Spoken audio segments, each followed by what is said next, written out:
पढ़े जी।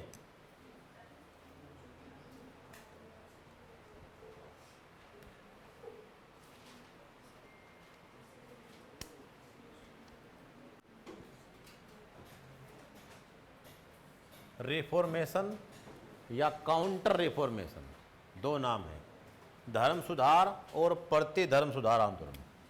उम्मीद है थोड़ा बहुत पढ़ के आ रखे होंगे। ये वाली पीडीएफ भी तुम्हारे पास पहुंची क्या? ये नहीं पहुंची है, ठीक है। अब तक तो हमने इससे पिछली क्लास में क्या पढ़ा है, रेनेसां मूवमेंट, ठीक। रेनेसां में अब तक हमने क्या पढ़ लिया है, घर पे 24 घंटे में एक बार मिल ली, मन नहीं करता, तबीयत खराब थी, ठीक है, ये तो क्लास में ही थी, कल तो क्लास में थी, ली क्लास, कुछ नहीं पता ना, हम चाहे कुछ ही पढ़ लें जी।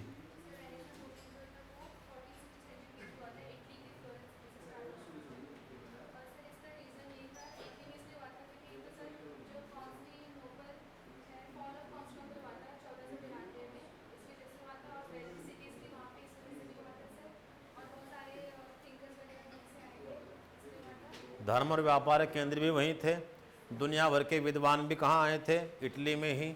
उसकी जो लोकेशन थी मेडिटेरियन सी में, connectivity with Africa and Asia, वो भी क्या थी उसके पक्ष में, इसीलिए वो कहाँ हुआ था। तो एक मूवमेंट तो हमने पढ़ लिया, कौन सा, रेनेसां मूवमेंट, पुनर्जागरण, उससे ही एसोसिएट है बिल्कुल एकदम क्या, धर्म सुधार। जो वहाँ पढ़ा हुआ है वो इससे एकदम इंटरकनेक्ट है।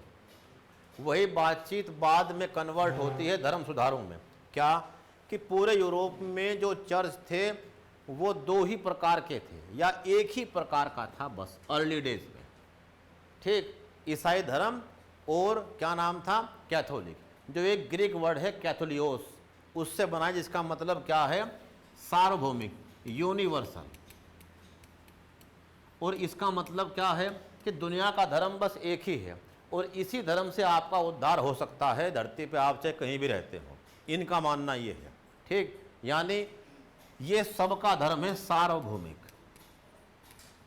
इस वर्ड का ही मतलब ये है।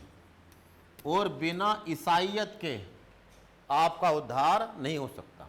दुनिया में जो भी ईसाई धर्म को मानते हो, ये उसे क्या बोलते थे, क्रिसेंडम, क्या, क्रिसेंडम, यानी ईसा का राज्य। राजा कोई भी हो, धर्म कौन है, ईसाई, और राज्य किसका है, ये उस भगवान का, उसके नाम पे चल रहा है, ठीक, क्या, जिसे बोलते थे क्या,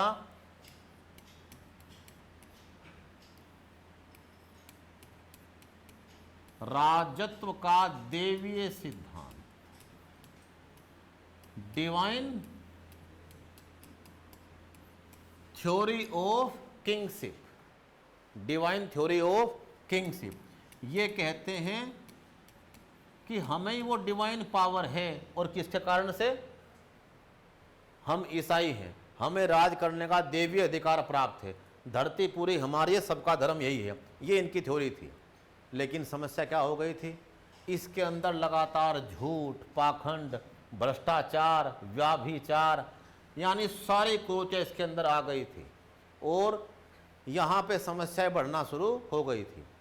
क्या समस्याएं थी, समस्या थी कई सारी, जिसने बाद में एक पूरा मूवमेंट खड़ा कर दिया, जिसका नाम पड़ा क्या, धर्म सुधार आंदोलन।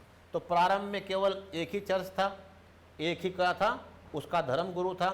इसी में एक नई विचारधारा और पनपी, ये क्या कहने जाने लगे, जब रोमन एम्पायर दो भाग में टूट गया, सुनते रहना ध्यान से, पीडीएफ तो आपके पास पहुंच जाएगी, मामला मुश्किल से आधे घंटे का होगा बस, कि रोमन एम्पायर का एक हिस्सा तो क्या था, वेस्टर्न रोमन एम्पायर, और एक क्या था, ईस्टर्न रोमन एम्पायर।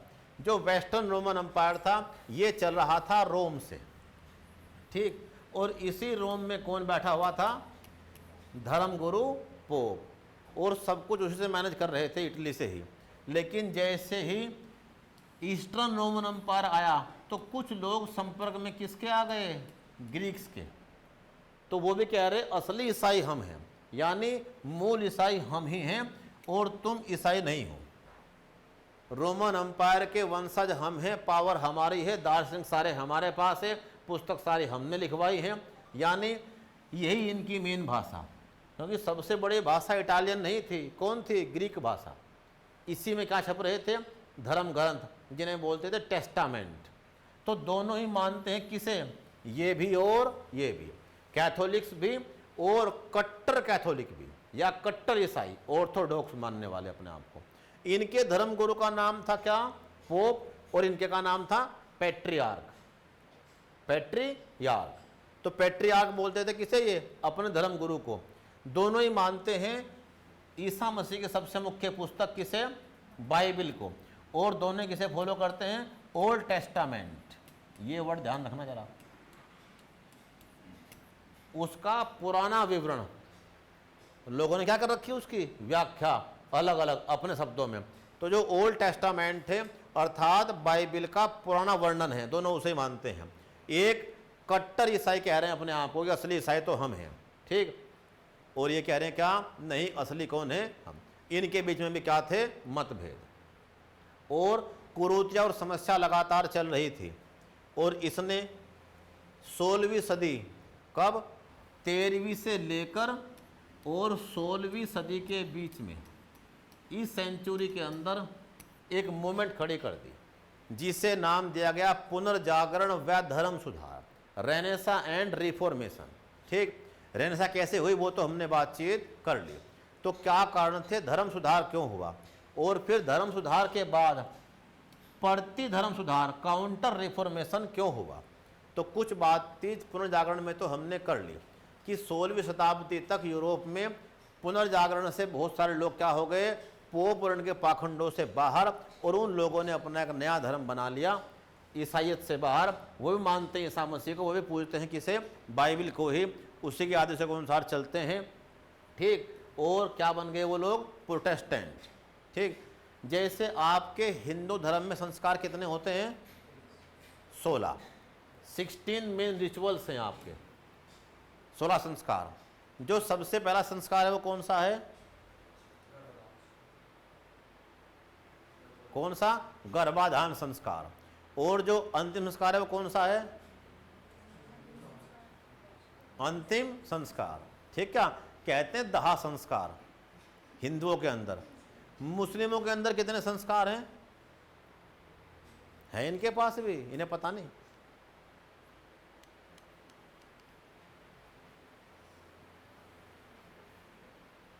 जी ईरानी, सबसे कम धर्म सुधार किस धर्म में हुआ है? इस्लाम में।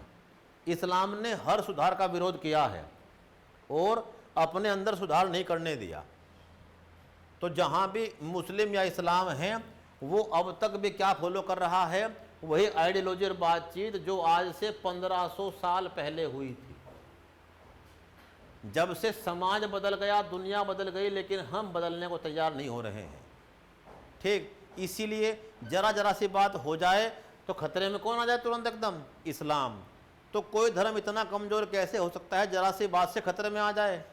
अगर एक महिला हिजाब नहीं पहनने की तो कौन खतरे में आ जाएगा? सारा इस्लाम खतरे में आ जाए। इतना कमजोर धर्म, ऐसा नहीं होना चाहिए। यानी आप नवाचारों को स्वीकार नहीं करने के तो समाज में क्या आ जाएगी? जड़ता, और समाज का विकास होने का ही नहीं। आप समाज का विकास करना क्यों चाहते हैं? मानव कल्याण के लिए, जन कल्याण के लिए, पब्लिक वेलफेयर के लिए। आपको समाज एक बात सिखा रहा है। क्या सिखा रहा है? समाज एक भय पैदा करता है। क्या पैदा करता है? डर, जो तुम आम आदमी सब जानते हो। क्या है वो? कि यार 4 आदमी क्या कहेंगे, इसने ऐसा काम कर दिया। समाज का एक सामाजिक डर है जो तुम्हें कुछ नैतिक मूल्य बता रहा है। ऐसी किताब कोई है ही नहीं जिसमें लिखे हुए हों कि ये करना, ये नहीं करना, वो करना, वो नहीं करना।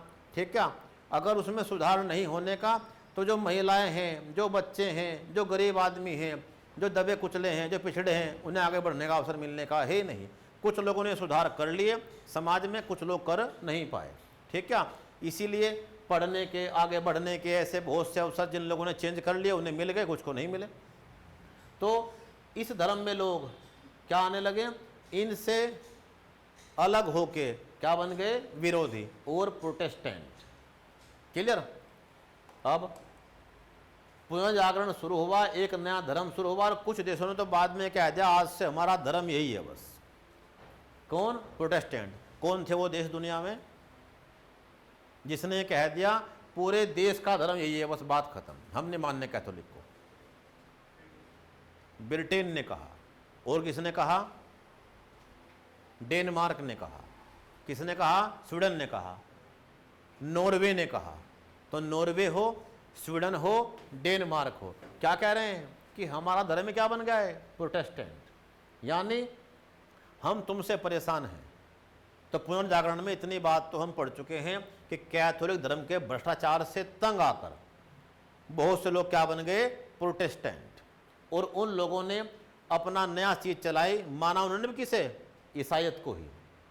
वो भी किसे मानते हैं, बाइबल को ही। लेकिन तुम्हें क्या बताया, जैसे हिंदुओं में 16 संस्कार होते हैं गर्भाधान से मृत्यु तक, अर्थात अंतिम संस्कार तक, तो जो ईसाई धर्म है उसमें भी होते हैं संस्कार। कितने, 7। ईसाई धर्म में भी 7 रिचुअल्स होते हैं, 7 संस्कार होते हैं। तो जो ईसाई समुदाय है वो 7 संस्कारों को मानता है। पता नहीं तुम में से कभी कोई मोमबत्ती लेकर चर्च में गया है क्या? नहीं, जा ही नहीं पाए। हम तो मंदिर नहीं जा रहे, चर्च का नंबर तो बाद में आएगा, ठीक है नहीं। और जो आने वाली पीढ़ी वो तो सब मोबाइल पे देख लेगी, ठीक है नहीं। जो थोड़े बहुत पहले हैं, क्योंकि अगले और 20 साल के अंदर अंदर आपकी संस्कृति का लगभग पतन हो चुका होगा, ठीक। कोई भी आदमी ये जो आप आज देवी देवताओं को, अपने पूर्वजों को पूजते हैं, अपने घरों को जाते हैं, शायद आने वाले भविष्य में इसका उन्हें पता ही नहीं लगने का। कुछ लोग तो ये पूछा करेंगे 20 दिन पहले वो टाइम जा ही चुका, हमें तो पता नहीं लगा यार। हमें पूर्वजों का ध्यान करना था, किसका ध्यान करना था, हमें कोई दान देना था, हमें तो सब कहाँ देखना, अब मोबाइल पे ही, ठीक। ऑनलाइन चल पड़ी है पूजा, यहीं बैठ के आप पूरे भारत में क्या कर दो, किसी का भी अंतिम संस्कार या अन्य। तो ये सामाजिक परिवर्तन है। इनके भी 7 संस्कार हैं। एक संस्कार जो सबसे पहला है इनका, वो हमारे यहाँ भी होता है, हम तो कहते हैं उसे नामकरण संस्कार। जब बच्चे का पहली बार नाम रखते हैं, ऐसे क्या है, चूड़ाकरण, हम उसके केस उतारते हैं। 1 वर्ष से पहले नहीं उतारते, 1 वर्ष के बाद उतारते हैं। आज भी पूजा करते हैं। जो पहला जन्म दिवस है उसे मनाते हैं अक्सर, पहले के बाद नहीं इतने मनाते, लेकिन पहले वाला कि इसने जीवन का सबसे महत्वपूर्ण 1 साल पूरा कर लिया है, अब इसके जीवित बचने की संभावना बहुत ज़्यादा है। पहले चुनौती थी बहुत बड़ी, अब चुनौती नहीं है, अब टीका वाला सिस्टम है, बहुत कुछ है। तो इनका जो सबसे पहला संस्कार वो है बाप्टिज्म। क्या, बाप्टिज्म, ठीक। ये जो बैप्टिज्म है इसमें क्या करते हैं लोग, इसमें भी नाम रखते हैं। ये ऐसे क्या है, पवित्र प्रसाद। अगर आप कहाँ चले जाएं, चर्च में, तो वहाँ बट रहा जो प्रसाद है वो कैसा है, पवित्र प्रसाद। ऐसे ही अलग अलग कुल कितने हैं, 7। तो जो लोग ईसाई धर्म से बाहर निकले उन लोगों ने बस 2 संस्कार माने। कितने माने, 2। और ये मानने वाला कौन था जिसने इस धर्म को सबसे बड़ी हवा दी, वो कौन पढ़ा हमने कल, मार्टिन लूथर। उसने कहा 2 ही मानने लायक है, बाकी तो मानने लायक है ही नहीं। एक तो क्या नाम रखा कि ईश्वर का नाम लेके इसका नाम रखो, ठीक। क्या, ईटर पीटर जिटर जो भी ठीक लगे।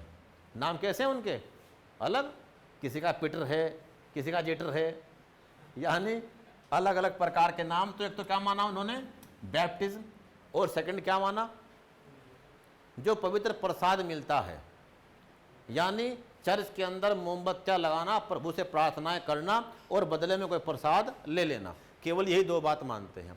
तो ये तो बात हमने कल ही पढ़ ली थी, इतनी तो, ठीक। अब हम पढ़ रहे हैं इसी पुनर्जागरण ने, और इसके समय पर ही 13 to 16 सेंचुरी के बीच में, 13वीं से 16वीं शताब्दी तक यूरोप में क्या धर्म सुधार हुए।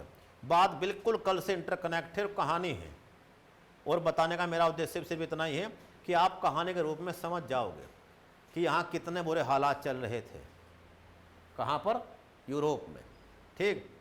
यानी सारी अय्यासी, सारी भोग विलासिता कौन कर रहा था, कैथोलिक चर्च। पोप और उसके कौन, बताया था मैंने, सबसे ऊपर तो कौन बैठा हुआ है, पोप। उसके बाद नीचे कौन बैठा हुआ है, आर्च बिशप। आर्च बिशप फिर बिशप, नीचे बैठा हुआ है cardinal, arch bishop, bishop, father, priest, ऐसे लोग बैठे हुए हैं बिल्कुल हिरार्की के अंतर्गत। ठीक, और पुनर्जागरण यूरोप में चल रहा था। ये कैसे चला? इसके कुछ कारण थे। एक कारण हमने कल ही पढ़ा, वो इंटरकनेक्ट था, आप समझ चुके होंगे उसे, कि किसी भी देश में पावर बैलेंस होना बहुत ज़रूरी है। जब देशों में पावर बैलेंस फेल होता है तो समस्या पैदा होती है और तनाव बढ़ता है। ठीक, तो यहाँ पे पावर सेंटर क्या थे? बैलेंस ऑफ पावर 3 जगह थी। एक तो कौन था? किंग या राजा, दूसरा कौन था? चर्च, और तीसरा कौन था? ट्रेडर्स अर्थात व्यापारी। तो जिनके पास धन है और व्यापार है उनके पास भी पैसा है और सम्मान है, और ये तो कह रहे हैं क्या सब कुछ हमारा है, सब कुछ हमारे नाम पे चल रहा है। किसके नाम पे? ये ईसा का राज्य है, ईसा मसीह का। और क्या नाम दिया था इन लोगों ने उसे? क्रिसेंडम। क्या बोलते थे ये? क्रिसेंडम, यानी ईसा का राज्य। और सबका सर्वधर्म कौन है? कैथोलिक धर्म, जिसका मतलब है सार्वभौमिक है। इसके बिना धरती पे किसी भी आदमी का कल्याण नहीं हो सकता इनके अनुसार। तो अब पावर क्लैश शुरू हो चुका। क्या तो सब कुछ बटा हुआ हो, पंडित अपना काम करे, राजा अपना काम करे, लेकिन यहाँ क्या था? दोनों का एक दूसरे के साथ क्या चल रहा है? तनाव, खास तौर से इनका। उनका तनाव नहीं है, वो तो कह रहे हैं राजा कहो व्यापार करने के लिए हम चलेंगे, तुमसे आज्ञा मांगकर चलेंगे। क्या लेके जाएंगे? चार्टर, कानून, कि तुमने आज्ञा दी है कि भारत में व्यापार कर लें तो कर लो, कोई दिक्कत नहीं है। तो ये तो बिल्कुल सही चल रहे थे, कोई दिक्कत नहीं, पावर बैलेंस था। काम कारोबार में पैसा देंगे कर के रूप में, कोई दिक्कत नहीं है। लेकिन समस्या किसके साथ थी? चर्च के साथ। एक तो खुद बहुत भ्रष्ट है, खुद कोई नैतिक आचरण नहीं करते, खुद नहीं कहते क्या कि हमें कोई भोग विलास नहीं करना, सब कुछ करते हैं। धन का संकेंद्रण, मनी सेंट्रलाइजेशन खुद करते हैं। इन्हें क्या बताते हैं? जो व्यापारी वर्ग है, क्या इन्हें कह रहे तुम कोई भी लग्जरी सामान नहीं बेच सकते। पैसा कहाँ बनेगा? जो कीमती सामान है उसे कौन खरीदेगा? पैसे वाला। अगर हम बहुत छोटे सामानों का व्यापार करेंगे तो लाभ भी कम होगा। तो ये क्यों परेशान है कि कोई लग्जरी गुड्स, ऐसी कोई वस्तु जो विलासिता को दिखाती हो, वो तुम्हें बेचने का अधिकार ही नहीं है। तो ये परेशान है कि हमारे पास ऐसे बहुत सामान है जो हम बेच सकते हैं, लेकिन हमें किसने मना कर दिया? धार्मिक आदेश है हमारे लिए, हम वो चला नहीं सकते। दूसरा, तुम किसी प्रकार का भी कोई इंटरेस्ट, कोई ब्याज नहीं ले सकते। यानी जो जो चर्च ने कह दिया वो मानना पड़ेगा। इस चक्कर में कौन परेशान है कि हम कैसे व्यापार करें। और ऐसे व्यापारी कहाँ बैठे हुए हैं? दुनिया का सबसे पहला व्यापारिक नगर कौन? वेनिस। ठीक, सागर के अंदर ही। तो व्यापार अर्थात आर्थिक कारण है पहला, तो इसका इकोनॉमिक कारण, आर्थिक कारण। व्यापारी वर्ग परेशान है किससे? चर्च से। तो वो क्या रहा है? धर्म में कुछ सुधार करो, इनसे मुक्ति दिलवाओ हमारी। सेकंड कारण क्या है? पॉलिटिकल कारण। राजा परेशान है, राजा कह रहा है जनता ने मुझे चुना है, मैं राजा हूँ, ठीक है, और यहाँ मेरी बात चलेगी, कोई मेरी बात ना काट दे। पूरे यूरोप में सब चलते हैं इनके अनुसार और पोप के अनुसार, लेकिन एक देश के शासक हमेशा ही क्या रहे हैं? निरंकुश। वो किसी की बात नहीं मानते। उन्हीं में से एक कौन हुआ है? एक घटना मैंने सुनाई थी आपको, कौन हुआ है? हेनरी। और एक कौन हुआ है दूसरा आदमी? ग्रेगरी। हेनरी द फोर्थ और ग्रेगरी द सेवंथ। एक पोप हुआ है कौन? ग्रेगरी। पोप ग्रेगरी और जर्मनी का राजा कौन? Henry the fourth. और हेनरी ने, और इसके बीच में तनाव पैदा होना शुरू हुआ। हेनरी के दरबार में ग्रेगरी ने अपने दूत भेज दिए कि तुम इतनी इतनी बातों का उल्लंघन कर रहे हो, ये तुम्हें चेतावनी है, अगर तुम नहीं मानने गए तो हम तुम्हें हटा देंगे। ये राज्य ईसा का है और ईसा के प्रतिनिधि हम हैं। अगर तुम हमारी बात नहीं मानोगे तो हम संपूर्ण ईसाई समुदाय को और हर देश को ये कह देंगे आज से यह राजा नहीं है। राजा ने इसकी बात मानी नहीं, हेनरी ने, कि कुछ नहीं होने वाला, सत्ता हमारे पास है। और इसने वही काम किया। क्या कि ठीक है, आज से हमने सारे क्रिश्चियनडम में घोषणा कर दी कि हेनरी राजा को हमने हटा दिया। अब इनकी बात को कौन काट दे पूरे समुदाय में? सबसे बड़े धर्म गुरु हैं, ठीक क्या? तो पूरी दुनिया से जहाँ भी कोई ईसाई समुदाय का आदमी रहता हो या राजा रहता हो, 2 प्रकार के कर भेज रहा है इनके पास। एक का नाम है टीथे, एक का नाम है टीथे, और एक का नाम है पीटर पेंस। पीटर पेंस, जो पीटर पेंस है वो तो क्या है, जो भी चर्चों में आय होगी, अगर आपके कोई गिरजाघर को चर्च को कुछ पैसे दे रहा है तो उसे कहाँ भेजना पड़ेगा आपको? पोप के दरबार में। ये उसका पैसा है, जो उसका प्रतिनिधि है भगवान का, सब वहाँ पहुँचाना। तो दुनिया भर से कितने चर्च होंगे, कितने गिरजाघर होंगे जहाँ से पैसा कहाँ जा रहा होगा? पोप के पास। एक तो क्या नाम था उसका? पीटर्स पेन, यानी ये पैसा पीटर का है, अर्थात ईश्वर के प्रतिनिधि का है, उसके पास पहुँचाओ। सेकंड टैक्स का नाम क्या था? टीथे। टीथे क्या था? दुनिया में कोई भी ईसाई कहीं होगा तो अपनी आय का 1/10 किसे देगा? भगवान को अर्पित करेगा, ठीक है? जाके स्वयं दान दे दे या किसी के माध्यम से पुचवा दे। तो सारे पैसे किसके पास पहुंच रहे हैं? संपत्तियां इसके पास है सारी। दुनिया भर से कर उसे कम मिल रहे हैं, इसके कर बिल्कुल बंधे हुए हैं। सारी जमीनें इसके नाम पे चल रही हैं। चर्चों के पास खूब संपत्तियां हैं। वो कह रहा ना मेरे पास संपत्ति ना मेरे पास पैसा, मैं काहे का राजा? और उल्टा धमका रहा है कौन? हमें, चर्च का आदमी। तो अब ग्रेगरी ने घोषणा कर दी कि हेनरी अब राजा ही नहीं है। हेनरी 3 दिन भूखा प्यासी पागलों की तरह कहाँ घूमता रहा? घर के बाहर। और कौन? इसने दया करके उसे फिर राजा बनवा दिया। लेकिन इस बार उसने पूरी सेना संगठित की और इसे केवल हराया नहीं, हमला बोल दिया पूरे रोम पे ही। और हमला बोल के दर दर भटक के जैसे भीख मांगने वाली हालत में कौन कर दिया? ये तो एक इंसिडेंट था। ये तो क्या था? एक इंसिडेंट जिसने एक सबसे बड़ी समस्या खड़ी कर दी, जो बाद तक चली और जो तुम भविष्य का इतिहास पढ़ोगे उसमें हमेशा आती रही। यह है स्टेट, अर्थात राज्य।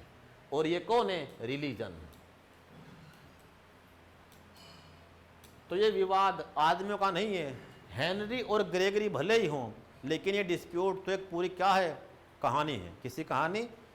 2 अलग अलग चीज आपस में लड़ रही हैं, धर्म और राज्य। इनके बीच में जो बैलेंस ऑफ पावर है वो बन नहीं पा रही है। ये कह रहे हैं सारी पावर मेरे हाथ में होनी चाहिए, ईश्वर का प्रतिनिधि मैं हूं, और ये क्या कह रहे हैं? मैं हूं। तो ये तनाव बढ़ गया।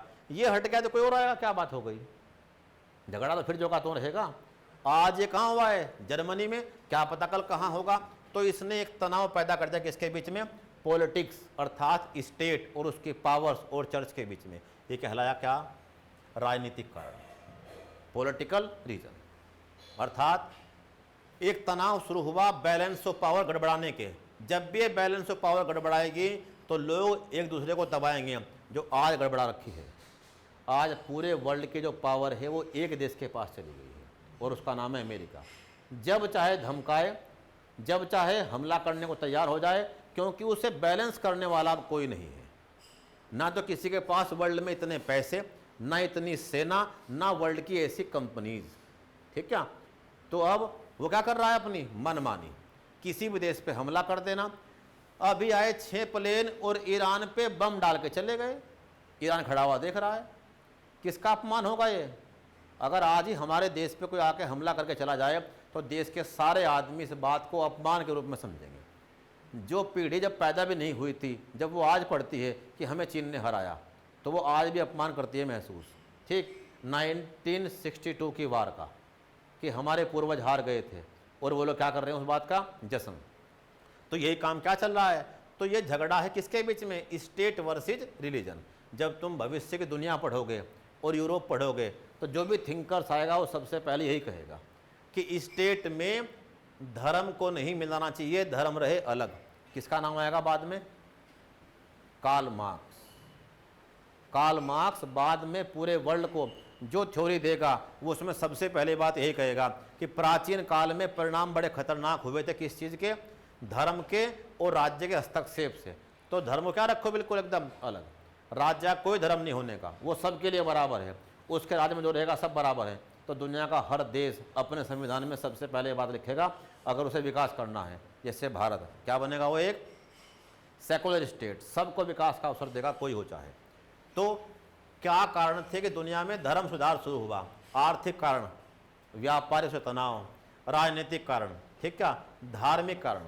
धर्म के अंदर ही भ्रष्टाचार है, समस्याएं हैं, जनता इनसे परेशान है, हम इससे उब चुके हैं, ठीक क्या। हम इतना पैसा, कर्जा, टैक्स देंगे, संपत्तियां देंगे, कोई भी चर्च के अंदर पद होगा तो केवल अमीर आदमी लेगा, गरीब आदमी को पद नहीं मिल सकता, गरीब आदमी को पढ़ने का अधिकार नहीं है। यानी ये सारी चीज़ क्या है, तुम तो गुलामों का जीवन जी रहे हो, बात खत्म, खेती करना तुम्हारा कोई मतलब नहीं है। ये हाल कहाँ थे, यूरोप में। ये क्या था, एक धार्मिक कारण। अब तात्कालिक कारण क्या हुआ, पीढ़े बाप के पास दे दी और इसमें सारी बात लिख दी कि व्यापारियों में असंतोष था। एक तो वो क्या ले सकते, कर्जे, ब्याज ले सकते वो, ठीक। मध्य वर्ग के क्या है, बहुत सारे महत्वाकांक्षाएं, जो मिडिल क्लास पैदा हो रही है, लेकिन समस्या क्या है, धर्म के दबाव में हम कुछ भी नहीं कर पा रहे हैं। पॉलिटिकल कारण, जो चर्च है वो क्या कर रहा है, हस्तक्षेप, जो जनता और राजा दोनों को पसंद नहीं है। क्यों, चर्च के बिना राजा कुछ भी नहीं कर सकता।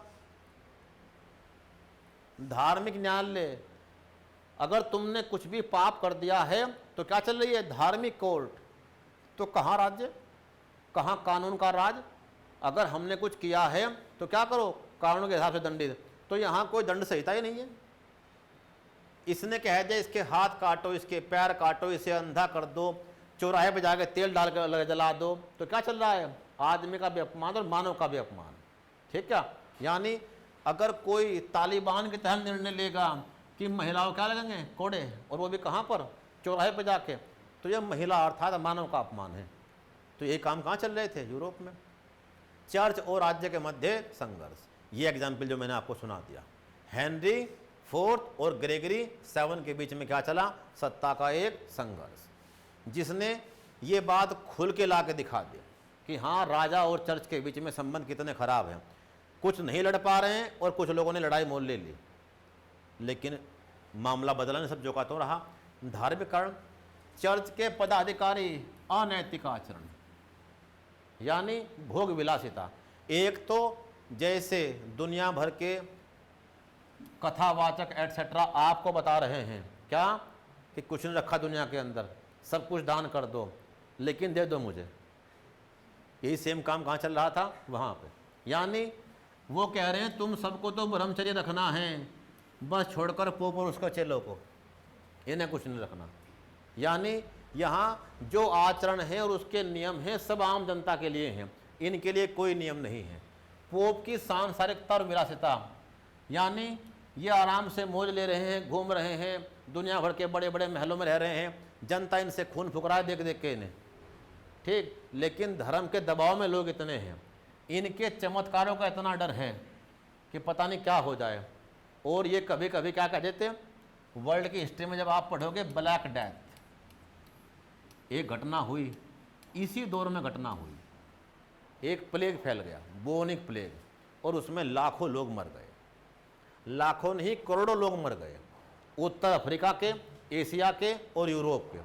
उसे क्या बता रहे लोग कि ये तो ईश्वर का क्या है, अगर तुम सही मार्ग पर नहीं चलोगे तो ऐसे कांड अभी और भी होंगे, जनता में और खौफ फैल रहा है, इलाज कुछ है ही नहीं है।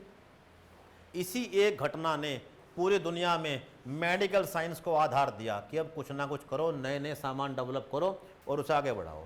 यूरोप से ही कौन, एक नया सिस्टम चल पड़ा, चिकित्सक डेवलप होना शुरू हो गए, जो आज की आधुनिक मेडिकल साइंस है वहीं से स्टार्ट हुई, इस घटना के बाद, इससे पहले नहीं थी, ठीक। गरीब और जो आम जनता है, इनके कोई धार्मिक अधिकार नहीं, सब इससे वंचित है, ये तो मजदूर का जीवन जिएंगे, ठीक।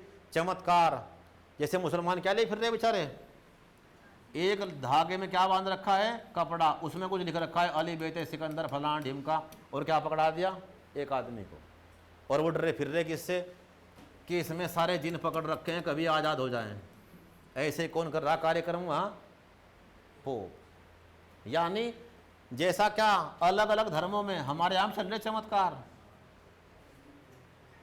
धार्मिक आदेश सबको है कि तुम्हें अपने जीवन में एक बार कहाँ आना पड़ेगा, पोप अर्थात इटली में, वहाँ की यात्रा करनी पड़ेगी। ये कह रहे ये लोग, जैसे तुम्हें बता रहे कि चलो बुलावा आया है और क्लियर। तो इसी प्रकार का खेल कहाँ चल रहा था, तुम कम बुलावे पे जा रहे हो, वहां भयंकर आदेश था कि जाना ही पड़ेगा। तो तात्कालिक कारण क्या बना? Immediate cause. तो इमीडिएट कॉज क्या था कि कुछ बातें लिखो इसमें, नहीं है, जरा एक दो बात नोट कर लो। तात्कालिक कारण, यहां तक के कारण तो हमने कल भी पढ़ लिए थे, राजनीतिक, आर्थिक और धार्मिक। अब तात्कालिक कारण क्या बना जिसने किसे हवा दे दी कि धर्म में सुधार करो नहीं तो अंत होने वाला है तुम्हारा। बस तात्कालिक कारण, तात्कालिक कारण था मार्टिन लूथर और पोप मोचन पत्रों की बिक्री। Martin Luther and sale of indulgence, Martin Luther and sale of indulgence, पाप मोचन पत्रों की बिक्री।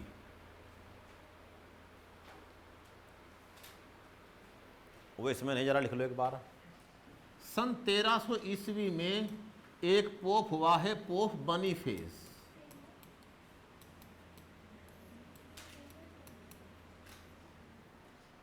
पोप बनीफेस, इसने क्या किया कि 100 वर्ष में एक बार रोम में क्या लगेगा? एक फेयर, एथनिक फेयर, जातीय मेला या धार्मिक मेला।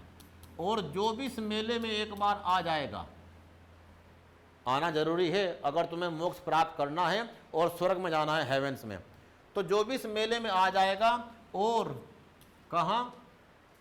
पोप या किसी चर्चा घर के पास जाके, किसी चर्च में जाके अपने गुनाहों के लिए तौबा कर लेगा, माफ़ी मांग लेगा, तो ईश्वर उसे माफ़ कर देगा। ठीक, और इस बात का प्रमाण कि हाँ माफ़ कर दिया कि नहीं कर दिया, इसके लिए तुम्हें चर्च एक लेटर जारी करेगा। उसका नाम क्या होगा? इंडलजेंस।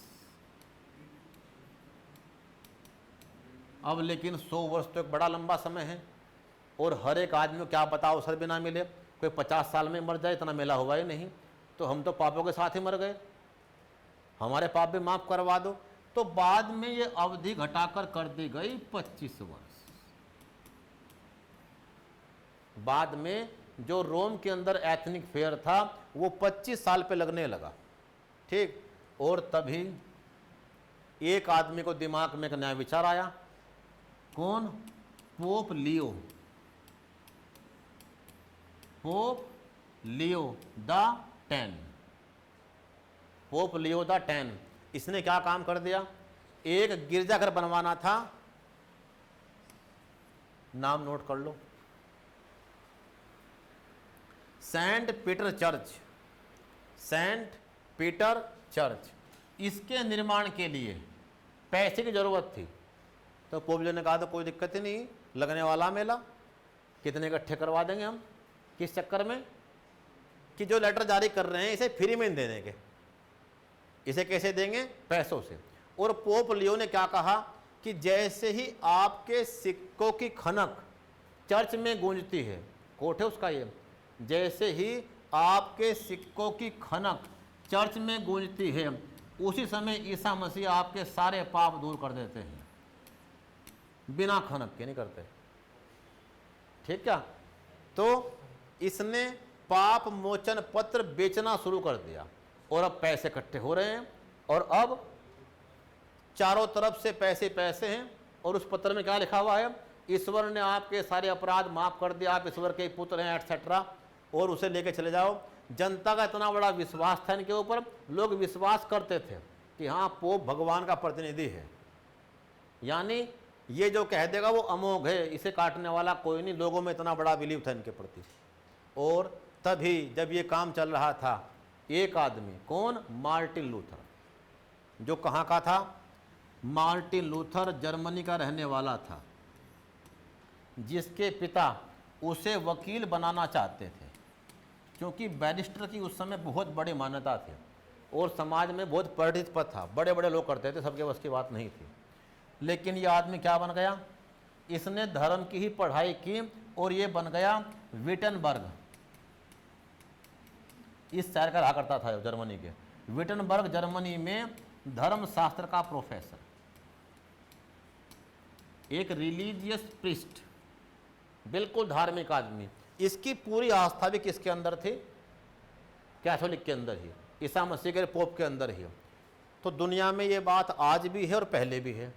जब बहुत से लोग दुनिया में कोई भी धर्म फॉलो करते हैं तो जब तक वो उसके मेन प्लेस पे नहीं जाते उनके प्रति क्या रहती है? बहुत भयंकर श्रद्धा। लेकिन जैसे वो मेन प्लेस पे जाते हैं तो उनका जो वो भ्रम है वो टूट जाता है। जैसे दुनिया का हर मुस्लिम कहाँ जाना चाहता है? मक्का मदीना, उसके वो धार्मिक यात्रा है। लेकिन वहाँ जाके जब वो चीज़ों को देख रहा है तो उसका विश्वास हो सकता है बढ़ जाए या घट जाए।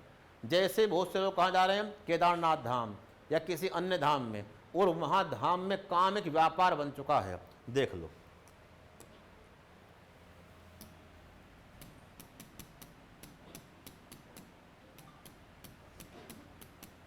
कभी तुम्हें गलतफहमी रह जाए। केदारनाथ धाम पूजा रेट्स, पूजा की रेट लिस्ट बनी हुई है।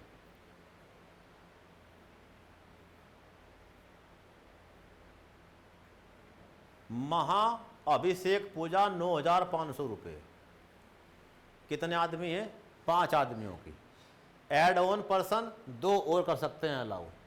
तो हम तो रात के 1 बजे चले गए हैं केदारनाथ धाम, तुम में से कोई आदमी, कोई अन्य आदमी, और वो पूरी रात बर्फ़ में -5 में पड़ा हुआ है, और वो सुबह ही 1 बजे कर चुका है स्नान, रात को ही, और सुबह 4 बजे लाइन में खड़ा है कि सबसे पहले दर्शन करेंगे हम, और उसका नंबर नहीं आ रहा है। उधर से रात को ही 3-4 बजे से चल रही है वीआईपी पूजा। लोग हेलीकॉप्टर से आ रहे हैं और मुख्य मंदिर के बाहर लाइनें 20-20 किलोमीटर की, लोग खड़े हैं, पैरों पे बुरी हालत है, साथ में छोटे बच्चे, पूरा परिवार है, और ऊपर से बर्फ़ या बारिश पड़ रही है, और एक आदमी आए मंदिर में आराम से आधे घंटा बैठ के पूजा चल रही है। तो जो बहुत से आदमी होंगे वो क्या हो जाएंगे? इससे बड़े गुस्सा कि यार तुम कैसा काम करवा रहे हो। ठीक, तुम्हें तो इतना करना था, भगवान के दरबार में कम से कम सब बराबर होते, लेकिन वहाँ सब बराबर नहीं है। जब हम पहले खड़े हैं तो हमें दर्शन करने का अवसर मिले, और वहाँ भी क्या कर रहे हैं? बांके बिहारी मंदिर, वृंदावन, एक्सेट्रा, पूरे भारत में आम आदमियों को उठा उठा के फेंक रहे हैं आगे से ही, दर्शन भी करने नहीं दे रहे हैं, यानी उन्हें टाइम भी नहीं मिल रहा है। अर्थात क्या? तो आम आदमी, अब तुम ढूंढ रहे 100 रुपये वाली पूजा कहाँ है? तो यहाँ 100 वाली पूजा नहीं है। अर्थात आम आदमी की हिम्मत नहीं है। एक तो पहले चला जाए और जाके आराम से बैठ के पूजा कर ले, एटसेट्रा। तो ये हाल कहाँ का है? जो दुनिया भर के बड़े बड़े धाम हैं, ऐसा ही बहुत जगह है, तो वहाँ भी ये काम चल रहा था। यानी जो आदमी जर्मनी का, पिता उसका पैसे वाला आदमी, चाह रहा क्या बन जाए? वकील। वो बन गया विटनबर्ग यूनिवर्सिटी के अंदर एक धर्मशास्त्र का प्रोफेसर, और उसकी भी अटूट आस्था किसमें है? पोप में और ईसाई धर्म के अंदर। और अंतिम में तो उसने कहा कि मैंने सब छोड़ दिया, अब तो मैं साधु बनूंगा, एक प्रिस्ट बनूंगा। किसका? ईसाई धर्म का। और वो कहाँ चल पड़ा? यात्रा पे। कहाँ? जर्मनी में। जर्मनी से कहाँ? किसकी? पोप की, अर्थात इसी यात्रा में। और वहीं पे ही उसे क्या बिकते मिलते हैं? जब वो यात्रा करता है क्या बिक रहे हैं? इंडल्जेंस, पाप मोचन पत्र, कि कुछ भी पाप करके आ जाओ, पैसे दो और वो। तो ये एकदम से क्या हो जाता है? विचलित। उसने कहा इतना बुरी हालत चल रही है तो धर्म का तो क्या हो चुका है? सत्यानाश। यहाँ तो क्या चल रहा है? जर्मनी का साधु, लिखे नहीं, जरा लिख लो 2 बात। Martin Luther became the Christian priest in 1505। 1505 में मार्टिन लूथर ईसाई साधु बन जाते हैं। Which was the professor of Wittenberg university Germany. Which was the professor of Wittenberg university Germany, जो जर्मनी के विटनबर्ग विश्वविद्यालय में प्रोफेसर थे।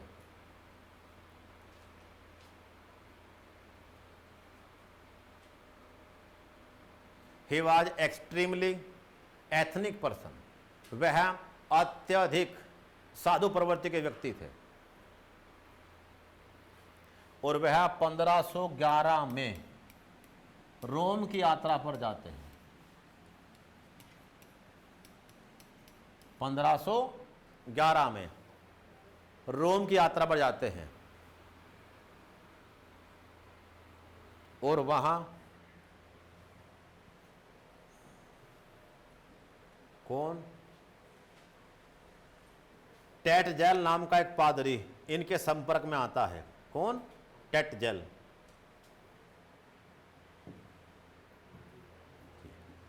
यानी जिनकी बात चल रही है ये थे Martin Luther.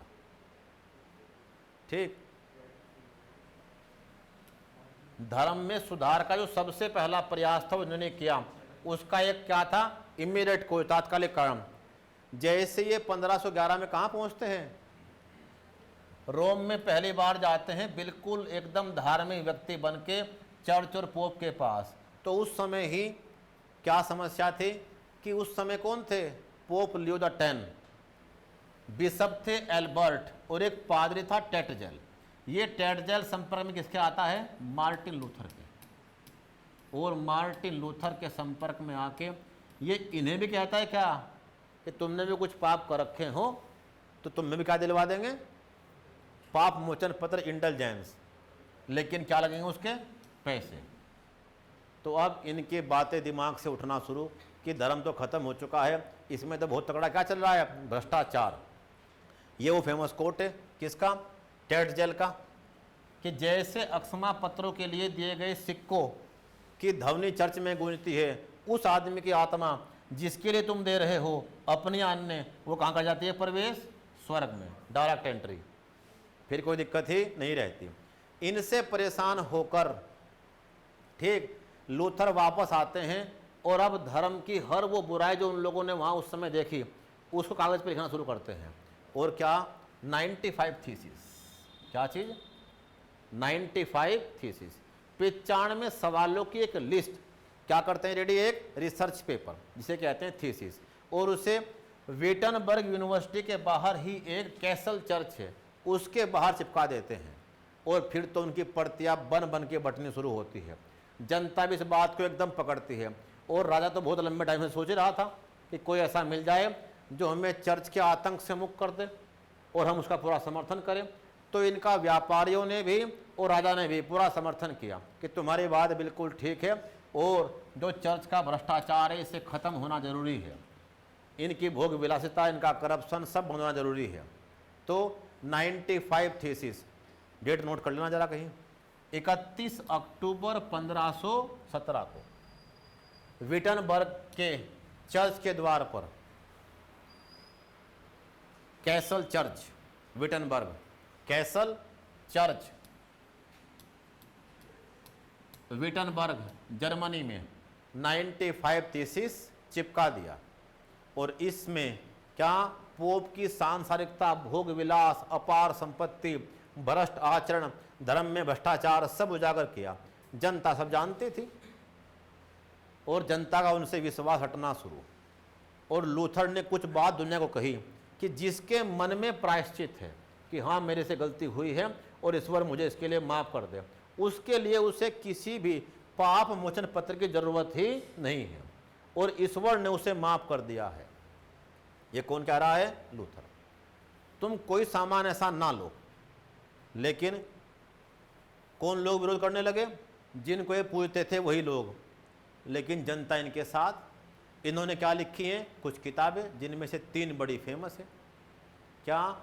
A open letter to Christian nobility of German nation. जो भी हमारे देश में क्रिश्चियन लोग हैं उनके लिए खुला पत्र है। उस किताब में हर बात लिखी गई। जनता ने वो बात पढ़ना शुरू कर दी। जनता इनके साथ। Babylonian captivity of church, a treatise of Christian liberty, जनता को कैसे इससे मुक्त करना है। ये वो पहला आदमी आया, जॉन वाइक्लिफ, लूथर के बाद। इस पहले आदमी ने दुनिया में पहली बार क्या, जो बाइबल थी उसका स्थानीय भाषा में अनुवाद कर दिया। किसी को अधिकार ही नहीं था कि वो बाइबल को ऑफिशियल लैंग्वेज से अलग कहीं छाप दे। उसका वर्णन केवल कौन करेगा? पोप और उसके कौन? चेले। इन्होंने काम कर दिया। अब जो पोप पागल बना रहा था या उसके आदमी, स्थानीय भाषा में जनता पढ़ना शुरू होती है। किसे? बाइबिल को। उनका भ्रम पोप से और उनके जो करते थे उनसे हट जाता है, और धर्म सुधार आंदोलन का क्या कहते हैं इसे? प्रेरणा। शुरू करने वाले का नाम तो कौन था? Martin Luther. 95 थीसिस। और इसे अब आम लोगों तक किसने पहुंचाया? जॉन वाइक्लिफ, पहला आदमी जिसने बाइबिल का अनुवाद कर दिया किसमें? आम भाषा में। या तो अब तक सबकी मुख्य भाषा ग्रीक चल रही थी और अब स्थानीय भाषाएं आना शुरू हुई। कोई जर्मन लैंग्वेज। बाइबिल का सबसे पहली बार जर्मन में अनुवाद करने वाले का नाम मार्टिन लूथर। और कब किया उसने काम? सितंबर 1517 में। लिख लो कहीं जरा। Martin Luther translate the Bible in German language on 1522, not 17, September 1522, which called September Testament। क्योंकि वो तो कौन था? प्रोफेसर आदमी, पढ़ा लिखा। तो आज सारी जर्मनी जिस धर्म को मानती है, ईसाई के ही, यानी हम तो पढ़ नहीं पा रहे उस भाषा को। जैसे दुनिया में आज बहुत से धर्म संकट में यहाँ परेशान हैं, अगर उनके पास कौन नहीं है? ट्रांसलेटर। जैसे अरबी भाषा में लिखे गए हैं सारे ग्रंथ A to Z इस्लाम के, वो चाहे हदीस हो, वो चाहे कुरान हो, चाहे अन्य हो, लोग कर रहे हैं उनकी व्याख्या। उस व्याख्या में ही दिक्कत है कि क्या कह रहे हैं? इसी व्याख्या ने दुनिया में एक चीज़ को जन्म दिया है जिसका नाम है जिहाद और आतंकवाद। जिहाद की परिभाषा है अपने अंदर के दुश्मन को समाप्त करना, अपनी बुराइयों पर विजय प्राप्त करना। ठीक है? ऐसी गतिविधि जो इस्लाम में मना है उन्हें ना करना। ठीक। लेकिन क्या कह दिया? इस्लाम का रक्षक या अल्लाह की फौज में शामिल होकर धर्म युद्ध करना, वो कहलाया क्या? जिहाद। और ये करने वाले कौन थे? दुनिया के सबसे पहले ट्रांसलेटर। यूरोप कहाँ से? एशिया से बाहर। देवबंद, सुना नाम कहीं? देवबंद। यानी इन्हीं उलेमाओं ने सबसे पहली बार क्या किया है? ट्रांसलेशन। और अगर किसी को ये बात पढ़नी थी तो लोग इन्हें बुलाया करते थे। अफगानिस्तान और पाकिस्तान में जो बड़े बड़े आतंकवादी गुट हुए हैं उन तक इस संस्था ने इनका संपर्क करवाया, ISI ने। और आज जितने भी मिशनरीज हैं जिन्हें आप कहते हो मुजाहिदीन, वो इन्हीं की देन है, जो कह रहे हैं लड़ाई अल्लाह की है और तुम्हें लड़नी पड़ेगी। और जो इसके लिए अपने आप को समर्पित कर देगा वो कौन है? मुजाहिद। और वो सीधा काम हो जाएगा डायरेक्ट अल्लाह के पास। कहाँ? जन्नत में। और वहाँ कोई समस्या है नहीं, वहाँ तो कौन बैठी बांट देख रही? 72 हो रहे कि बाबू कब आएगा मेरा। ठीक क्या? ऐसे बना रहा है कौन? पागल। जो जन्नत वाला कंसेप्ट है उसकी भयंकर व्याख्या ऐसी कहीं नहीं, ना मुख्य कुरान में है। यानी ये क्या बना दी? अयासी का अड्डा। अयासी का अड्डा। इसमें महिलाओं के लिए कोई भी जिक्र नहीं है, पुरुषों के लिए तो कौन बैठी? 72 हो रहे, लेकिन महिलाएं पूछ रही हमारा क्या होगा फिर? हमारे लिए क्या फैसिलिटी है? यानी यहाँ एक जहाँ की जन्नत, 2 जहाँ की, 3 जहाँ की, और जहाँ खुदा रहते हैं 7 जहाँ की जन्नत। कौन बना रहा है का पागल? जो ट्रांसलेटर है वो कह रहा है, जबकि उसने ऐसी कुछ नहीं बात बताई। और ये काम चल रहे हैं, ये सेम काम कहाँ चल रहे थे, लेकिन उन लोगों ने सुधार करना शुरू कर दिया। तो पहली बार जर्मन लैंग्वेज में सितंबर 1522 में मार्टिन लूथर ने क्या कर दिया? Translate Bible. और इसे नाम क्या दिया गया? सितंबर टेस्टामेंट, जिसे लोग आज तक मानते हैं। जैसे आप पीछे पढ़ रहे थे ओल्ड टेस्टामेंट और न्यू टेस्टामेंट, इसे कहा गया क्या? न्यू टेस्टामेंट, यानी बाइबिल का नया अनुवाद। तुम तो क्या बना रहे थे हमें? पागल। क्या बेच बेच के? इंडल्जेंस, पाप मोचन पत्र। इसने कहा ऐसा कुछ भी नहीं है, ईश्वर आपका पिता है, बहुत दयालु है, वो नहीं चाहता मेरे बच्चे पीड़ित हों। ठीक, तुम्हारे प्रायश्चित से काम हो जाएगा, कोई दिक्कत ना मानो। कौन? और अन्य स्थानीय भाषा में कौन? John Wycliffe. क्लियर? अब दुनिया भर के लोग इनकी बातों को आगे बढ़ाते हैं और धर्म में सुधार शुरू हो जाते हैं। ये क्या था? तात्कालिक कारण। मार्टिन लूथर की रोम की यात्रा, पाप मोचन पत्रों की बिक्री। तीसरा पॉइंट क्या, जो क्षेत्रीय भाषाएं हैं उनका उदय और उसमें ट्रांसलेशन किसका। इसके बाद अलग अलग लोग आते हैं, और जब सब किसे मानते हैं, लूथर को, तो कुछ देश तो अपना धर्म ऑफिशियली क्या मान लेते हैं कि आज से हमने ये मान लिया क्या कि हमारा एक धर्म होगा। और कौन थे वो देश, ये कुछ नाम पढ़ लेना, काम आएगा आपको।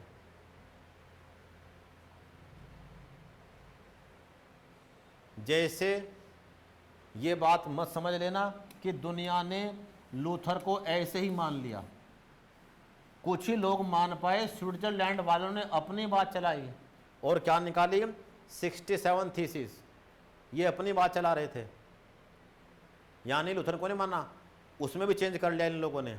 तो हर देश ने थोड़ा बहुत चेंज कर लिया अपने अनुसार, लेकिन सब किससे मुक्त होना चाह रहे थे, ईसाइयों से, कैथोलिक से। लिखो, कुछ देशों ने अपना धर्म ही प्रोटेस्टेंट घोषित कर दिया। Some countries declare their state religion as a Protestant. कुछ देशों ने अपना धर्म प्रोटेस्टेंट घोषित कर दिया, जैसे डेनमार्क,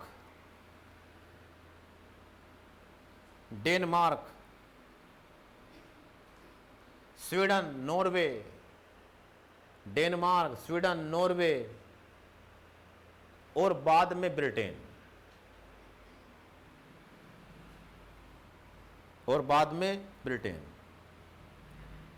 और फिर 1555 में क्या होती है, ऑक्सबर्ग की ट्रीटी।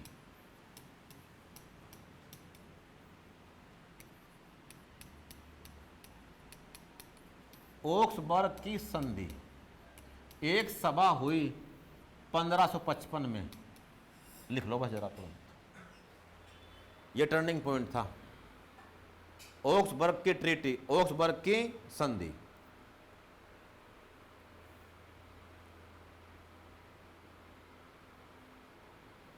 क्या कहा, अब तक तो कैथोलिक एक गेम खेल रहे थे कि कोई भी किताब अगर प्रोटेस्टेंट निकालेगा तो उसे दुनिया में जब्त करवा लो, उसे छपने ना दो, उसे रोको तुरंत एकदम। यानी अब तक तो प्रोटेस्टेंटों का क्या चल रहा था, ह्यूमिलेशन, तगड़ा शोषण और दमन। वैज्ञानिक कोई होगा जिंदा जला तुरंत एकदम से, जलाया कौन, ब्रूनो, चिकित्सक मार दिया। अब तक तो दमन और शोषण था, लेकिन इसके बाद चेंज हो गया। अगर कोई संपत्ति प्रोटेस्टेंट के पास है तो कोई उसे छीनने का नहीं, ना कोई राजा और ना कोई पोप के आदेश पे अन्य आदमी। यानी देखो, प्रोटेस्टेंट की संपत्ति उनके पास रहेगी, प्रोटेस्टेंट की संपत्ति उनके पास रहेगी। The property of Protestant can't seize by anyone. लूथरवाद को मान्यता मिल गई। पहली बार लोगों ने कहा कि हाँ, हम प्रोटेस्टेंट के साथ हैं, और जो कहता है लूथर, जनता को अधिकार है वो चाहे इसे मान ले चाहे किसे मान ले, कैथोलिक को, हम दबाने के नहीं किसी को। लूथरिज्म वाद रिकॉग्नाइज, लूथरिज्म वाद रिकॉग्नाइज, लूथरवाद को मान्यता मिली। दूसरी बड़ी बात थी, कैथोलिक धर्म परिवर्तन के लिए बाध्य नहीं करेंगे। इतना बड़ा गेम था, आज तक चल रहा है। दुनिया में ऐसा कोई धर्म ही नहीं है जिसका मुकाबला कर ले। किसमें? बाद में स्पेन के हुए हैं जेसुअट पादरी, जिन्हें बोला करते थे लोयला। क्या? लोयला। और उन लोगों ने पूरी दुनिया में जब इन्हें खतरा लगने लगा, इन लोगों ने अपने अंदर सुधार किए, तो उन्होंने कहा हमारी संख्या भयंकर घट चुकी है, और अगर ईसाई नहीं रहने के तो क्या करेगा पोप बन के कुछ, तो तुरंत पूरे विश्व में जाओ दमादम दमादम, क्या लेके? मिशनरी। और क्या बनाई? Society of Jesus. Society of Jesus. जब तक पूरे यूरोप में भी लोग ईसाई नहीं बन पाए थे, मुस्लिम और बाकी धर्म के लोग रह गए थे यहूदी, तो इन लोगों ने पूरे विश्व में क्या भेज दिए, मिशन। और पैसा इस कदर, क्योंकि चर्च के पास तो भयंकर पैसा था, बहुत संपत्तियाँ थी, कि उन्होंने कहा तुम फालतू बात कहो ही ना, अगर किसी को मकान बनवाना हो जाओ अपने चर्च के आसपास जितने भी लोग रहते हैं उनकी हेल्प करना शुरू कर दो, पढ़ाई के नाम पे हेल्प करो, मकान बनवाओ, बिजनेस करवाओ, कुछ भी करवाओ, लेकिन कुछ भी करके उन्हें बस हफ्ते में एक बार कहाँ लेके आ जाना, तुम्हें संडे में चर्च लेते आना। और जब तुम उनकी हेल्प करोगे तो हो सकता है आहिस्ता आहिस्ता क्या बन जाए, वो कहें फादर अब तो बस जो भी कुछ है गोड़ी है, हमें भी इन्हीं के पास ले चलो। तो पूरी दुनिया भर में जब तक सारा यूरोप भी क्या नहीं बना था, ईसाई, केरल के अंदर मिशनरी आ चुकी थी और लगभग केरल दमादम क्या बन रहा था, ईसाई। जो आपका नॉर्थ ईस्ट है, राज्य का राज्य साफ हो रहे थे। और बाद में इस काम को अंग्रेजों ने और सहायता दी, अंग्रेज चले भी गए, खेल रुका नहीं। यानी इनकी हेल्प का तरीका इतना खतरनाक है कि जब ये बदलवाने पे आते हैं धर्म, तो किसी की हिम्मत नहीं इतने बड़े पैसे के सामने झुकना पाए। और वो भी कौन आदमी जिसके पास कुछ भी ना हो, सरकार थक चुकी है, ना रास्ते आए, ना घर आए, ना कुछ आए, और एक आदमी कह रहा है ये पकड़ो लाखों रुपये, दमादम बच्चों को पढ़ाओ, मकान बनाओ, लेकिन बस क्या करवा लो, धर्म परिवर्तन। तो बहुत सारे लोग लोभ और लालच में क्या बन गए। लेकिन इस सम्मेलन में क्या कहा कि यूरोप में कोई जो कैथोलिक से बन चुका है प्रोटेस्टेंट, उसे आप क्या नहीं करने के बाध्य, जबरदस्ती या लालच दे के। तो मजबूरी थी, कहाँ निकलो फिर, यूरोप से बाहर चलो, अफ्रीका में चलो। आज अफ्रीका में दुनिया भर के लोग ईसाई हैं, और केवल किसके नाम पे, मदद के नाम पे। कहाँ, नॉर्थ ईस्ट में आपका राज्य नागालैंड, सब ईसाई बन चुके हैं। उनका मेन त्यौहार क्या हो चुका है, ईसाइयों का मेन त्यौहार। यानी पूरे वर्ल्ड में लोग क्या हो चुके हैं, धर्म परिवर्तन के शिकार। ऐसा कोई और नहीं कर पाया। लिखो जरा,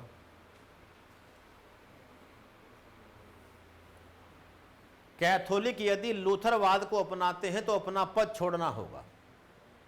कैथोलिक अगर लूथरवाद को अपनाते हैं तो अपना पद छोड़ना होगा।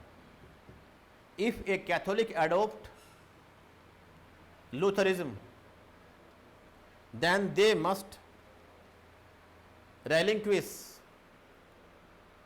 relinquish their positions।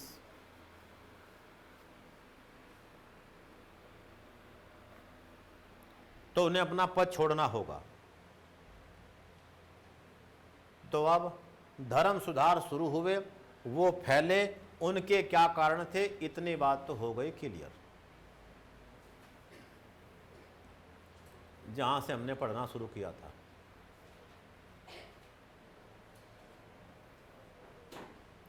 कि धर्म सुधार आंदोलन क्या है। ठीक, ये क्या चले 13वीं से लेके 16वीं शताब्दी तक, इनके क्या कारण रहे, कि इनके ये कारण रहे। एक तो आर्थिक कारण थे, एक राजनीतिक कारण थे, एक धार्मिक कारण थे, एक क्या थे, तात्कालिक कारण थे। वो तात्कालिक कारण क्या था, मार्टिन लूथर का रोम की यात्रा और पोप मोचन पत्रों का बिकना। ठीक, इतनी बात हमने पढ़ ली। धर्म सुधार आंदोलन, जिसे बाद में एक धर्म का इनाम दे दिया गया, कौन सा, प्रोटेस्टेंट मूवमेंट, जिसमें बहुत बड़ा योगदान किसका था, जो तुमने पढ़ा है, ये थी वो ट्रीटी, ये थी वो चीजें, दो धर्मों की बातें। ये जर्मनी में ही क्यों हुआ, क्योंकि तुमने भी सुन लिया बातचीत, जर्मनी के शासक हमेशा क्या रहे हैं, निरंकुश। वो चर्च के दबाव को नहीं मानते थे, तो जनता उनके साथ थी और चर्चों के इतने साथ नहीं थी। लेकिन चर्च की अवहेलना वहाँ के राजा लगातार कर रहे थे। राष्ट्रवाद और मानवतावाद की भावना, ठीक, आर्थिक रूप से क्या थे, इंडस्ट्रीज और व्यवसाय जहाँ डेवलप होने की संभावना सबसे अधिक थी, छोटे उद्योग, चित्रकार सब कहाँ पनप रहे थे बड़ी मात्रा में, रोम के बाहर, जर्मनी में ही। और सबसे बड़ी बात, उनके पास कौन था, एक दार्शनिक, मार्टिन लूथर। तो धर्म सुधार आंदोलन जर्मनी में ही क्यों शुरू हुआ, जैसे पुनर्जागरण इटली में क्यों शुरू हुआ, हमने कल जान लिया। तो ये जो धर्म सुधार है, रिफॉर्मेशन, कहाँ शुरू हुआ है, जर्मनी में ही। और ये कौन हुए उसके बड़े बड़े धर्म सुधारक, इनके बारे में हमने सब पढ़ लिया। इतना होने के बाद अब एक धर्म को जब खतरा हुआ, उसने इसके प्रति उत्तर में क्या चलाया? Counter reformation. इसे कहते हैं प्रतिवादी धर्म सुधार आंदोलन, यानी काउंटर रिफॉर्मेशन। कि अब मजबूर हो गए कैथोलिक लोग ये समझने के लिए कि कुछ करो, नहीं तो जो हमारा अस्तित्व वो क्या हो जाएगा? खत्म, हमारी एग्जिस्टेंस खत्म हो जाएगी। अब तुरंत कुछ ना कुछ किया जाए। तो प्रोटेस्टेंट धर्म को देखते हुए इसके प्रभाव को रोकने के लिए तुमने सुना कि डेनमार्क हो, नॉर्वे हो, स्वीडन हो, फिनलैंड हो, ब्रिटेन हो, नीदरलैंड हो, सबने क्या बना लिया अपना धर्म? प्रोटेस्टेंट। तो हमारा धर्म कहाँ बचा? हम तो सिमट गए बस कहाँ तक? रोम तक। यानी इन लोगों ने इस हालात को देखते हुए अपने धर्म में सुधार शुरू किया। इस कारण से जो प्रोटेस्टेंट मूवमेंट था, ये खुद कौन था? एक धर्म सुधार मूवमेंट, रिफॉर्मेशन। तो इसके काउंटर में शुरू हुआ, तभी क्या नाम पड़ता है इसका? Counter reformation. और ये आंदोलन क्या चला? 16वीं शताब्दी में, 16th सेंचुरी में। तब तक क्या हो चुका था? धर्म सुधार हो चुका था और लोग क्या हो चुके थे? जागरूक। तो इन लोगों ने भी अपना शुरू कर दिया, क्या? अपने में सुधार करना। और कहाँ से स्टार्ट होगा ये? पोप के द्वारा, इटली से। इसमें क्या हुआ? पोप पोल तृतीय, इसने इस आंदोलन का नेतृत्व किया कि अपने आप को सुधारो, जो गलती कर रहे हो वो ठीक करो, जनता का जो विश्वास है कम से कम जागे। ठीक। तो क्या किया इन लोगों ने? एक बनाई ट्रैट काउंसिल। ट्रैट काउंसिल कि अब हम जो नियम कानून हैं वो बनाएंगे, कि एक तो जो अच्छा आदमी होगा उसे बनाएंगे अच्छे पदों पर। पोप के बाद जो बिशप बनेगा, कार्डिनल बनेगा, वो ऐसा आदमी हो जिसका आचरण बिल्कुल कैसा हो? आम जनता में आदर्श, आइडियल बिहेवियर वाला। हम जितने भी ये संपत्तियां हैं ये आम जनता को देंगे। कि खेती किसकी है? चर्च की। तुम करो, तुम्हारी हो गई, कोई बात नहीं है। जनता का जो विश्वास है वो जीतेंगे। तो ये काम कौन कर रहा था? इसी में एक बहुत बड़ी किसकी भूमिका है? स्पेन के जेसुअट पादरियों की, जिन्हें लोयलाज बोलते थे। इन लोगों ने इस धर्म को, ये सैनिक लोग थे और वो सैनिक लोग पहले ही बहुत बैलेंस लाइफ जिया करते थे, बड़ा नियमित उठना सोना एटसेट्रा। वो लोग इस धर्म में आए और उन लोगों ने इसे पूरी दुनिया के अंदर फैलाया। जेसुअट पादरियों ने, इन्होंने पूरे वर्ल्ड का भ्रमण किया। वो लोग भारत भी आए, वो लोग तिब्बत भी गए और इस धर्म को चारों तरफ फैला दिया। अब इन लोगों ने ही क्या बनाई? एक सोसाइटी 1526 में। लिखा नहीं, जरा लिखो उसका नाम।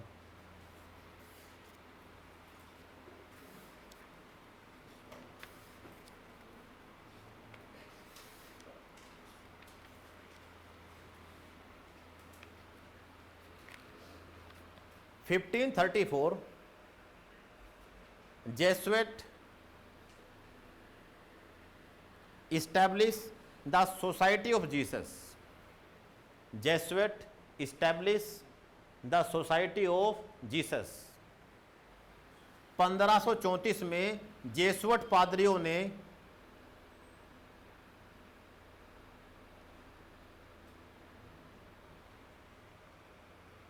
सोसाइटी ऑफ जीसस की स्थापना की। दीज आर स्पेनिश, ये स्पेन मूल के थे।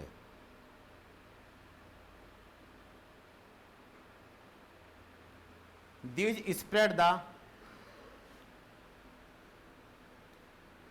Catholic Christian community across the world. इन्होंने कैथोलिक धर्म समुदाय का पूरे विश्व में विस्तार कर दिया।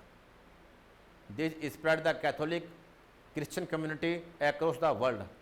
इन्होंने कैथोलिक समुदाय का पूरे विश्व में विस्तार कर दिया। And change their religions with the help of money etcetera. और सहायताओं के बदले धर्म परिवर्तन करवा दिए।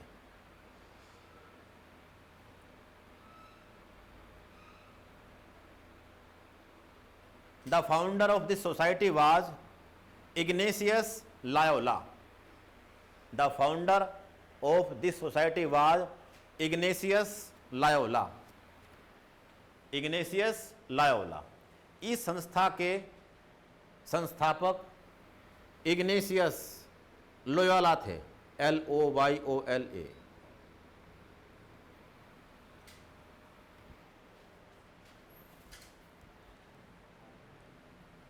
भविष्य में चर्च के पदों की बिक्री पर रोक लगा दी।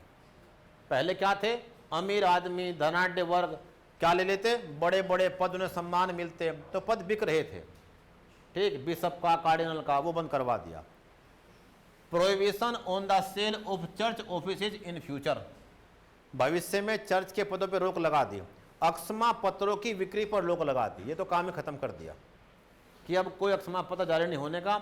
लोग जाएंगे और सिंपल इतना सा काम करेंगे, या तो एक छोटी सी लकड़ी क्या बन रखी है ताकि उन्हें कोई और ना देखे, उनकी बातें और ना सुने सिवाय गोड़ के, मुख्य मूर्ति के समीप ही, और क्या करो जाके कन्फेस, एक टेबल पे घुटने रख के या जैसे भी झुककर ईश्वर के सामने अर्थात गोड़ के सामने ईसा मसीह के क्या कर लो, अपने गुनाहों की तौबा कि गलती होगी फलान ढिम का, आज भी करते हैं लोग ये, ठीक, चर्च में जाके, और बस फादर से क्या ले लो, आशीर्वाद, काम खत्म। इसके बदले कोई पत्र नहीं मिलने का, उन्हें कोई बेचने का नहीं। ये काम किन लोगों ने कर दिया, इन्होंने भी। तो जो जनता इनसे दूर हुई थी वो आहिस्ता आहिस्ता फिर इनमें आना शुरू हो गई जब इन लोगों ने अपनी बुराइयों को दूर कर दिया। धन लेकर स्वर्ग में आरक्षण, यानी पैसे लेके कोई स्वर्ग में सीट बढ़ने वाला काम खत्म, यानी अक्षमा पत्रों की बिक्री पे रोक लगा दी, और धन लेकर स्वर्ग में आरक्षण पर रोक लगा दी कि ये काम भी बंद कर दिया हमने। यानी जो प्रतिवादी धर्म सुधार आंदोलन था, काउंटर रिफॉर्मेशन, कैथोलिकों ने भी अपने अंदर बहुत सारे सुधार किए, चर्च के पदों की बिक्री पर रोक, अक्षमा पत्रों पर रोक, ठीक, क्या ऐसी गतिविधियां, इंडल्जेंस बंद, पादरियों के भोग विलास पर पूर्ण प्रतिबंध, आदर्श में जीवन बिताने का आदेश।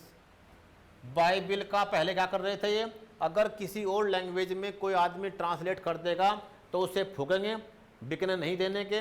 अब इन लोगों ने कहा कोई बात नहीं, हम उसे मान्यता दे देंगे, किसी भाषा में छाप लो, तो जो लैटिन संस्करण था उसका, उसे भी क्या दे दी, मान्यता अन्य भाषाओं में, और फिर तो कोई छापे कोई दिक्कत नहीं। ये भी क्या बन गई, अधिकृत भाषा, कि आप छापो हमें कोई समस्या नहीं है, लैटिन लैंग्वेज में, जर्मन लैंग्वेज में, स्वीडिश में, एटसेट्रा में। ये कौन थे वो, जेसुइट पादरी इग्निस लोयोला। तो दुनिया में धर्म सुधार आंदोलन क्या था और पर्दे धर्म सुधार आंदोलन क्या था, इसके प्रभाव क्या पड़े। एक तो धार्मिक विभाजन हुआ, या तो सारा यूरोप एक था, सारा यूरोप एक था, सब ईसाई थे, बात खत्म, सबकी आस्था एक ही आदमी थी। अगला क्वेश्चन है भी है, इसका इम्पैक्ट क्या पड़ा। सबसे पहले इतने बड़े दुश्मन बन गए एक दूसरे को, कैथोलिक और प्रोटेस्टेंट, कि जला जला के मार रहे हैं दूसरे को, साइंटिस्टों को भी नहीं छोड़ रहे हैं। यानी जो उनकी एकता थी वो टूट गई। जैसे मुस्लिम किसे बर्दाश्त नहीं कर रहे हैं आज की तारीख में, शिया और सुन्नी, दोनों मुस्लिम हैं, दोनों सेम चीज़ को मान रहे हैं, लेकिन मरने काटने पे उतार हुए। सेम काम कहाँ चल पड़ा, एक बड़ा परिवर्तन हुआ। इसी में ध्यान देना, क्या सहिष्णुता, टॉलरेंस खत्म हो गई। अब हम बर्दाश्त नहीं कर रहे, तुमने हमारे खिलाफ कुछ भी कह दिया। यही चीज़ भविष्य में यूरोप के नाश का कारण बनी। क्या अब जर्मन आज की तारीख में 2025 में भी ये बात जो कि तो हैं, इसी धर्म सुधार आंदोलन ने क्या कर दिया, राजनीतिक परिवर्तन।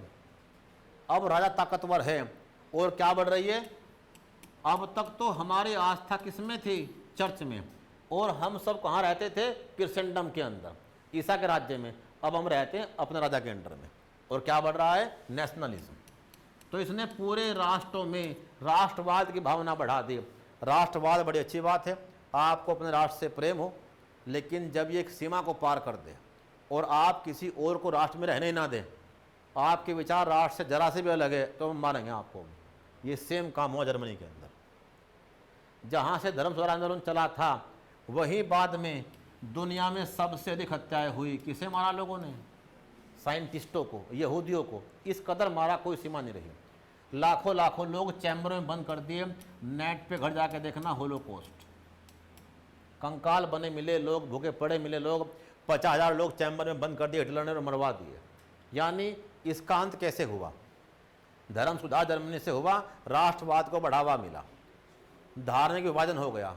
अब एक आदमी, एक का क्या है, खून का प्यासा, दूसरा क्या, सत्ता का हस्तांतरण हुआ। चर्चों से कहाँ आ गई, राजा और कुलीन वर्ग के बीच में। राजा और कुलीन वर्ग के बीच में, पैसे वाले। शिक्षा का प्रसार हुआ, यानी जो शिक्षा अब तक केवल धर्म पे अटकी हुई थी, अब यूनिवर्सिटी में पढ़ाई लिखाई और अन्य सब काम चल पड़े। व्यक्तिवादी, अब हर एक आदमी अपना अपना है, अगर जर्मन है तो उसकी आस्था कहाँ है, बस जर्मन में, और वो इंग्लिश बोलने वालों को और फ्रेंच बोलने वालों से घृणा करता है। ये आज भी है और पहले भी था। मठवाद, यानी सात्विक जीवन जीना, साधु बनना, ये खेल खत्म। अब तो यही जीवन है, मजे लेंगे टेंशन फ्री। कौन कह रहा है? सारा यूरोप। भौतिकतावादी संस्कृति इसी की देन है। ठीक। मेटलिस्टिक, ये क्वेश्चन है, यानी जब तुम बाद में पढ़ोगे क्या प्रभाव पड़ा शिक्षा पे, इस पे इनटॉलरेंस बढ़ी, जो बाद में first and second world war के रूप में सामने आती है। आज भी यूरोप में दुनिया के सबसे पहले देश बने इस आंदोलन के तुरंत बाद। और कौन से देश थे वो?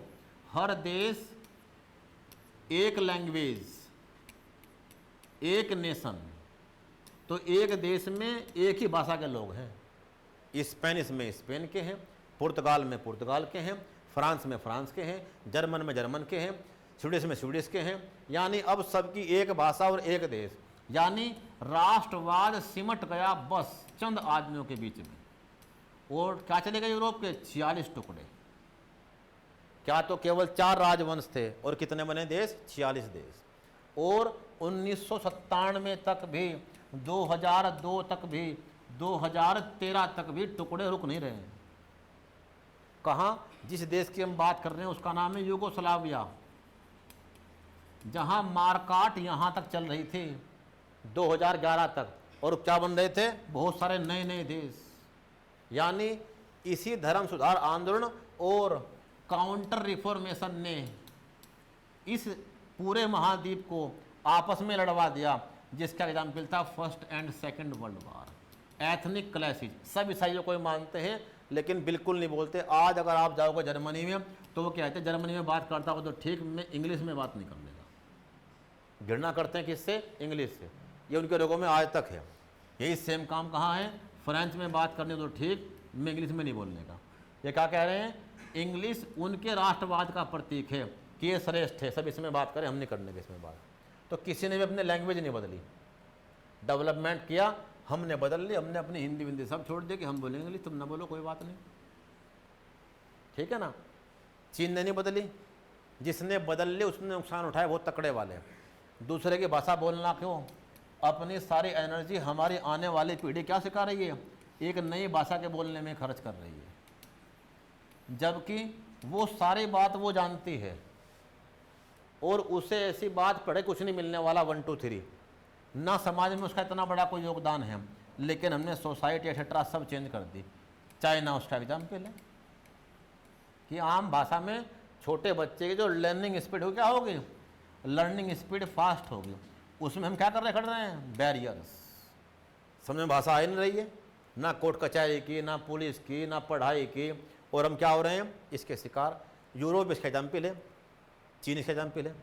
यानी टॉपिक पूरा धर्म सुधार आंदोलन क्या था, कहाँ से स्टार्ट हुआ, क्या कारण थे, और इस धर्म सुधार के टक्कर पे क्या शुरू हुआ? Counter reformation. ठीक, कैसे कैसे स्टार्ट हुआ। मिलते हैं कल।